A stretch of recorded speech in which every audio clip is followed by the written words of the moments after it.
Well, you made some comments about the type of school that you want started. Number one, since we're talking about the whole LGBT thing, you said that nobody that's, I guess, sexually confused is going to be allowed as a teacher in your school. Yes, that Well, is explain correct. that. Now, that's going to be tricky as well. Why? Because you cannot discriminate in hiring on the basis of sexuality either. So, is it possible that someone who is sexually confused ends up getting hired at my school? I should hope I do all in my power to prevent such a thing from happening, okay? But it is possible. But if that be the case, then I'm going to have to do something to reverse that, because although I do not hate, okay, or advocate harm against members of the LGBT community, I do not see that lifestyle in any way, shape, or form being in the best interest of African people. One of the misconceptions of my work is that I hate gays or I want to harm gays. But as a scholar who has more videos on YouTube than any other black scholar alive, I get invited to speak across the world more than any black scholar on the planet. You can't find anything in any message of mine where I've ever advocated harm or hurt against homosexuals. In fact, as a psychotherapist, I do therapy and have done therapy with homosexuals, and I can tell you that when it comes to suicide and low self-esteem and depression, they're at the top of the list for it. So even though I don't agree with the lifestyle, I can still validate the life of the person who practices the behavior. But why do you say sexually confused as opposed to just gay? I say sexually confused because in the African cultural construct, we believe that the universe was founded on an absolute balance of masculine and feminine energy, positive and negative, yin as well as yang. For every man, there's a woman. For every woman, that there is a man. We believe that complementarity, the balance or attraction of opposites, is what the universe is built upon. Every atom has a positive charge and a negative charge. It's what allows the universe to exist. For the sun, there is the moon. For water, there is for earth. For the masculine, there is for the feminine. So from an African perspective, and you will find this perspective very, very prevalent throughout the continent of Africa. Most of us as African people are not pro-homosexual. You don't find any evidence of any African civilization, traditionally speaking, where homosexuality was allowed, considered normal, or openly practiced. We cannot prove that no one was ever not gay, but we can prove that no African society ever legitimized the behavior as something that was to be accepted and practiced openly. Well, you said that no black child is born gay. Yes, I believe Okay. that. And of Does course, that, in does that only apply to psychology, black children or just children in general? I think it's children in general. And that's Okay. a big debate in the world of mental health. Psychiatry, psychology, are people born gay? Well, here's the question. Can behaviors be inherited? We know disease can be inherited. We know physical traits can be inherited, okay? But inheriting a behavior? This comes from eugenics. Francis Galton, who was Charles Darwin's cousin in London, came up with this movement called eugenics, which means good stock.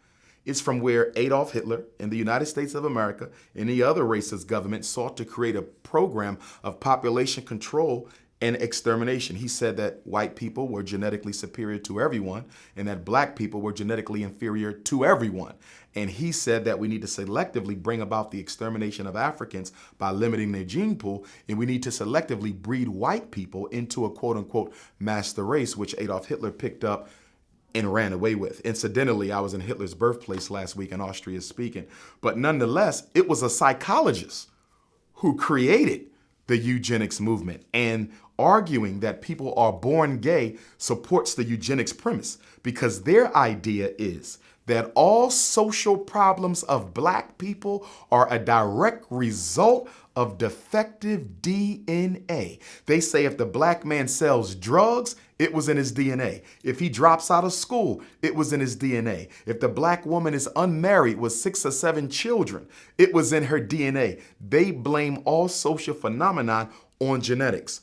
Blaming genetics on homosexuality, from my perspective, is another way of trying to validate eugenics through the back door. I believe people are exposed to it.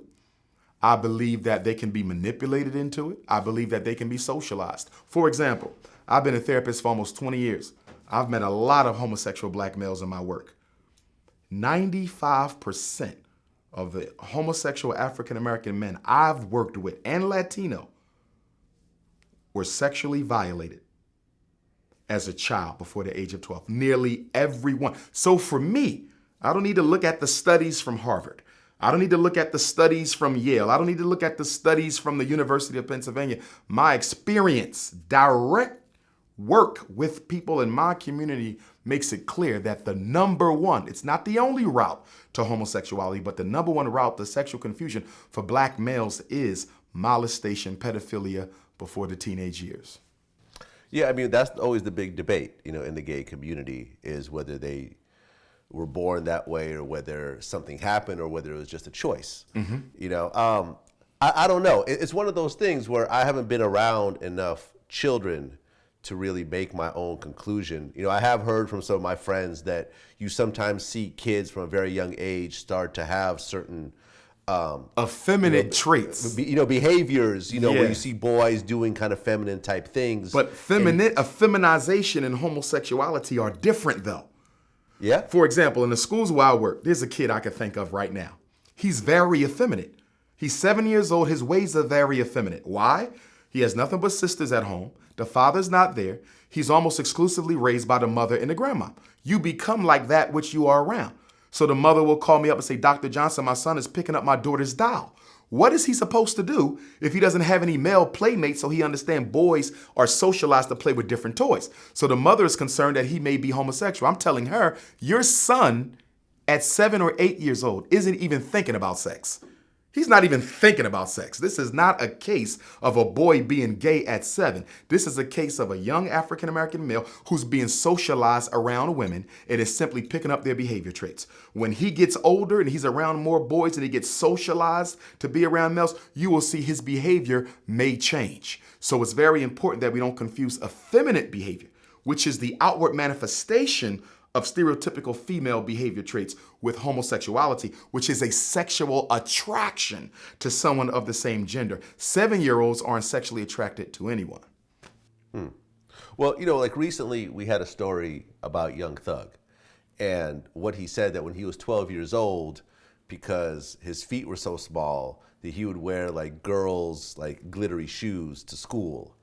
And, his dad would beat him over doing that, but he said he didn't care. He did it anyways. Now, fast forward however many years, 10 years forward, or I don't know how old he is, but early 20s, Young Thug is wearing women's clothes on a regular basis. Like Okay. His latest album cover, he's wearing a full-blown dress.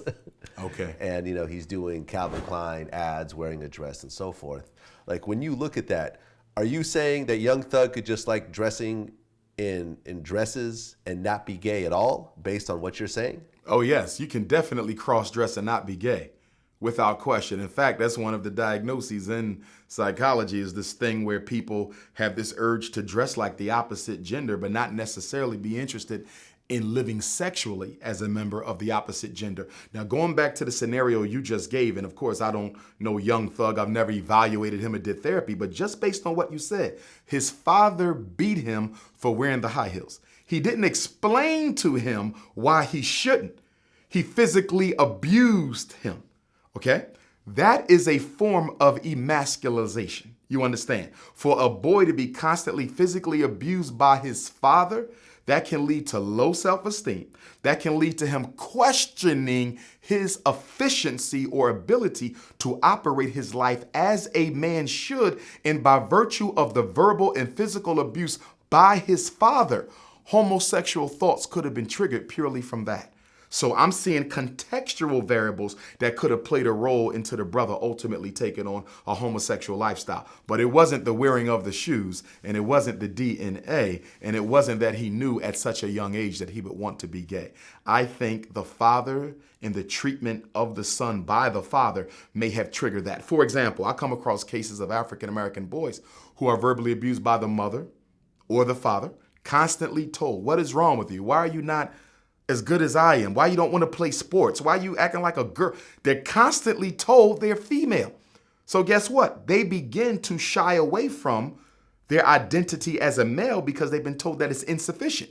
You will never be an effective male. So you automatically pull back. You start hanging around girls because you don't feel adequate around the boys. And it only takes one experience, with a strong member of the sexually confused community to bring someone who's lonely, looking for a place to belong, to bring them on over. I see it in the high schools all the time. I'll see a kid, I say, this kid is weak and vulnerable. If that gang comes over here, okay, or if that person, that sexually confused individual meets them and takes them under their wing, they're going to end up having that experience and it might change the rest of their life. It wasn't genetics. It was exposure, experience, socialization, and conditioning. Many people deny being nurtured into homosexuality. They argue nature. One of the reasons why you see this denial is because if I admit that I was not born this way, that it is a choice that I control. And by the way, all behavior is a choice. There is no behavior under the sun I'm aware of that people do not have free will to choose until homosexuality. This is the first behavior ever where the argument or the dominant paradigm that we're being told, the narrative, is people don't choose it. You choose whether you go to work or not. You choose whether you kill someone or not. You choose whether you use drugs, but you don't choose to begin. It's the first behavior. It's predetermined. First one. So that's an issue in and of itself. But at the same time, the point that I'm trying to make is if I admit that I wasn't born gay, I'm going to be led into an investigation of what triggered this behavior. That's going to take me down the path of childhood where I might have to discuss things I've never discussed with anyone, principally the fact that I might have been molested. And I can tell you, no man, black or white, wants to admit or discuss, no matter how young he was, the fact that another man took my innocence from me, especially when they were a virgin when the innocence was taken. What do you think about the whole situation? Man, my point of view, man, I really feel like they tried to paint a bad picture on my brother and tried to make him look like he was a hater. It was some envy, jealousy type shit, you know what I'm saying? And actuality, you know what I'm saying? Bro been having this shit, man. He been in the condo. I got my hat on and I had my Coke bottles up under my hat. And I'm sitting at the dinner table like an asshole with the hat on, knowing she gonna tell me to take it off. And I'm just sitting there just gawping down, you know, in my zone. She said, take that goddamn hat off at the dinner table. I'm like, come on, Mom. Coke everywhere.